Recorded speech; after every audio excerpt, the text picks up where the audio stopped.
Death on the seeds of my open shores to be pages in the dreams of XYZ to Alpha Mega. One is on to tune it to, what to tune it to, what you tuning to, tuning to, tuning to. Ole ole life, ole ole life. Chapter 10: Flat Earth and SpaceX. Musk's FakeX. Privatizing Interplanetary Deception.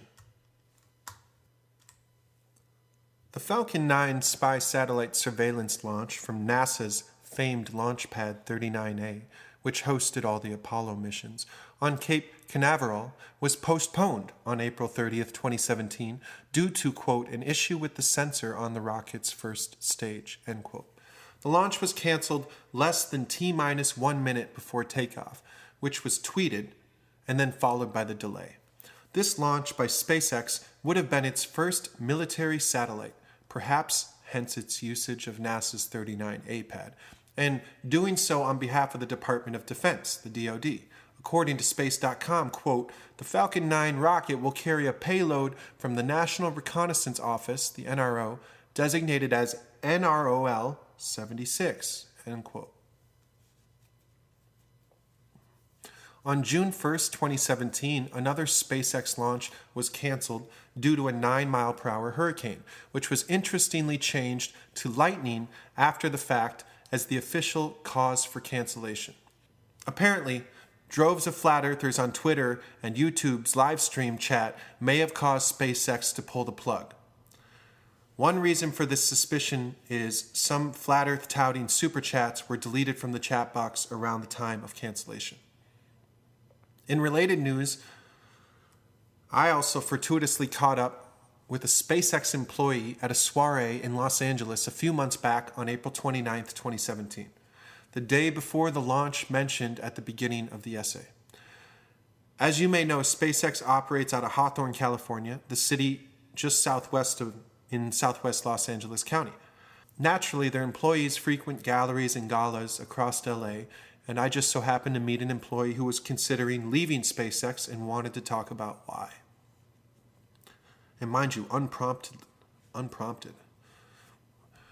This particular gentleman had worked for Elon Musk for 2 years, mentioned they had a launch tomorrow morning, then checked his watch, and said that he has decided to discontinue working at SpaceX because, after close observation, he doesn't see any moral compass or ethical values operating within Elon Musk. I listened, fascinated to be sure, and to some degree commiserating with his feelings, while this man opened up about his work there, what he had seen, and how it affected him. Let's call him Dan. So Dan mentioned that when Elon began his SpaceX endeavor, he said that they weren't going to the moon because it had already been done, and that he wanted to be a pioneer and go to Mars, essentially to create a plan B in case of nuclear holocaust here on Earth. Keep in mind that it is currently probable that nuclear capability is in and of itself a hoax, and that nobody has it, rather than the threat of nuclear potential and the funds contributed to nuclear armament are a fear propaganda Ponzi scheme, basically. Then Dan mentioned this researcher's contention. Dan wasn't talking about that. All he said was essentially that Elon wanted to go to Mars as a plan B in case of a nuclear holocaust. So then Dan mentioned his surprise at Elon, quote, announcing earlier this year that SpaceX would take 2 tours to the moon. He said that Mr. Musk's decisions are all financial, and his companionship with the DoD, that's the Department of Defense, and their surveillance satellites were a matter of, quote, how to make the company survive, end quote. He said that the type of people that Mr. Musk has to work are very... Then he made a face as if he'd just seen a ghost. Before sharing a bit more about my clandestine conversation with the SpaceX employee, let's discuss the Mars mythology. To be sure, Mars has a long cultural history dating back to the oldest Vedic astrology, most recently in the Western world, dating back to late 19th century science fiction, and blossoming in the mid-20th century with books like The Martian Chronicles by Ray Bradbury and Looney Tunes' Marvin the Martian, Philip K. Dick's short story We Can Remember It For You Wholesale, published in the Magazine of Fantasy and Science Fiction in April of 1966, became Arnold Schwarzenegger's lead role in Total Recall. Arnold Schwarzenegger's lead role in Total Recall in the early 1990s. On June 16, 2017, Scientific American runs an article entitled Elon Musk Publishes Plans for Colonizing Mars, which you can read in full here, and which was first published in the June 2017 edition of New Space, courtesy of Editor-in-Chief Scott Hubbard, the former NASA Mars czar. In the article, Musk discusses his new rocket spaceship combo, which he has dubbed the Interplanetary Transport System, ITS. ITS rockets will go up at low Earth orbit and back in a purported 20 minutes with pinpoint landing accuracy. Quote, with the addition of maneuvering thrusters, we think we can actually put the booster right back on the launch stand, end quote. This, of course, is because SpaceX rocket landings are just takeoffs played in reverse. Note the ridiculous jump cuts in their Falcon 9 landing video. Links in the description under chapter title. The architecture, quote, the architecture could conceivably get 1 million people to Mars within the next 50 to 100 years, Scientific American reports he has said. On June 15, 2017, at a VR conference in Los Angeles, filled with all the top brass in virtual reality and augmented reality, Technicolor unveiled a partnership with HP and NVIDIA to, quote, design an urban area for 1 million humans on Mars and to bring it to life in virtual reality, end quote. Their goal is HP Mars home planet by 2030. VR, virtual reality, and fake space are merging in a mind-melding psyop of, quote, otherworldly, end quote, proportions. I was in attendance, Gonzo style. Ridley Scott, the director of a newly released Alien Covenant, was also said to be in attendance. I didn't see him, but I heard he was there. Scott directed a VR experience for attendees that was a remix of his most recent movie. Spoiler alert, immortal AI aliens want to kill all the humans.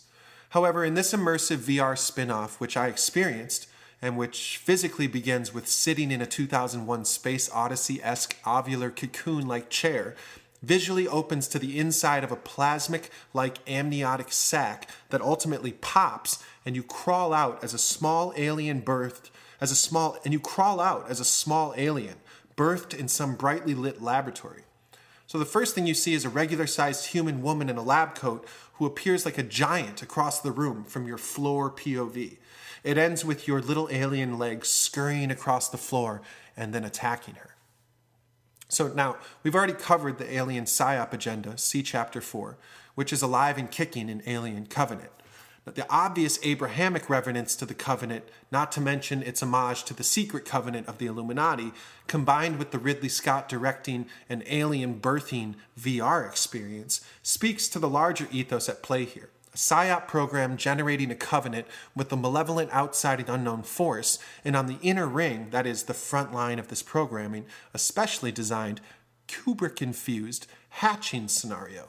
It seems VR, pioneered by NVIDIA, HP, and Technicolor, is in bed with the alien PSYOP agenda, and Elon Musk represents the real-world scientific magician that makes these movies and extraplanetary explorations seem plausible. The slogan at the event was HP, Mars Home Planet, reinvent life on Mars, possibly as an alien? Visit hp.com/go/Mars for more info. Of the ITS endeavor, Musk says, there is a huge amount of risk. It is going to cost a lot. There's a good chance we will not succeed. But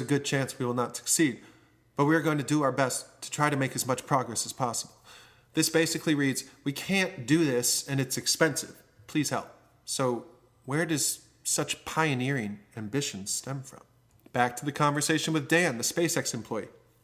In order to shed light on Mr. Musk's fixed intentions towards success, He recounted an anecdote that at the beginning of his career, and this is publicly known, Mr. Musk slept on a couch, showered at the Holiday Inn, and worked 100 hours a week. Or so this is the story we're told, and for several years straight. It's probably true. He built a shit ton. Anyway, this gives you an idea of the kind of drive that Elon Musk contains. Think of that man on that couch and those journeys to the Holiday Inn and the fortuity he must have developed, and you can see the backbone of SpaceX and Tesla. Just to snap any underlying suspense, when I casually and plainly asked, "Do you think he can actually get tourists to the moon?" the employee responded, "Oh, yes, for sure." So this man was in no way skeptical about Mr. Musk landing people on the moon or colonizing Mars, giving you a read on the level of disclosure within SpaceX's own ranks. If you find these, now granted, I can't declare how high or low he was, but within their ranks, if you find those things to be as of yet unobtainable. So this interaction with Dan, the SpaceX employee, was totally unscripted, and I carried no agenda during the conversation other than to listen and ask at least once about his opinion of the veracity of SpaceX's space travel. He also mentioned Elon's shift to space tourism that is not unlike Richard Branson's Virgin Galactic.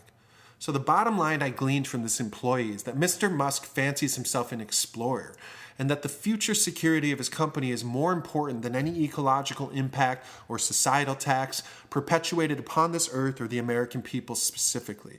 Perhaps his largest criticism of SpaceX was embodied in a personal work anecdote where he went to investigate a company that SpaceX was purchasing from in order to make the tools necessary for space colonization. He pointed out the tremendous amount of byproduct materials generated in such processes, and him personally having discovered one supplier to SpaceX simply, quote, dumping them in the river, end quote. This employee's main job was to go find the people SpaceX bought things from and then advise them on how to make it cheaper. So he said Elon's overall strategy is to streamline these suppliers and then eventually acquire them entirely or work out an extended and exclusive contract. Quote, Musk builds corporate ecosystems, end quote. He noted, partly in awe, partly with distaste.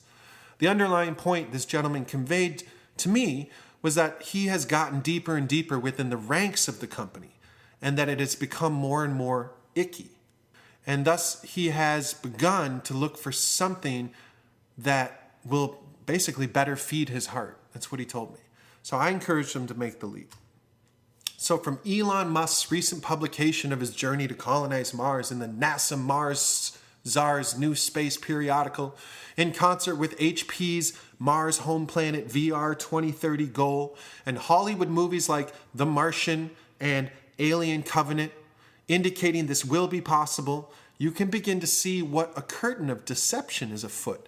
Lastly, kudos to you, Dan, for acknowledging your own moral compass. This is a testament to the general shift of people towards good, even within companies perpetuating deception and facilitating Orwellian observation mechanisms, whether or not such people know some of the deeper levels of concealment. The educational hoax perpetuated upon the American people about space travel and even upon their own employees appears to be in full swing. SpaceX may simply be a convenient and privatized life raft for NASA. End of chapter 10. We walked into the light, the holy, holy light. Hold me on me tight.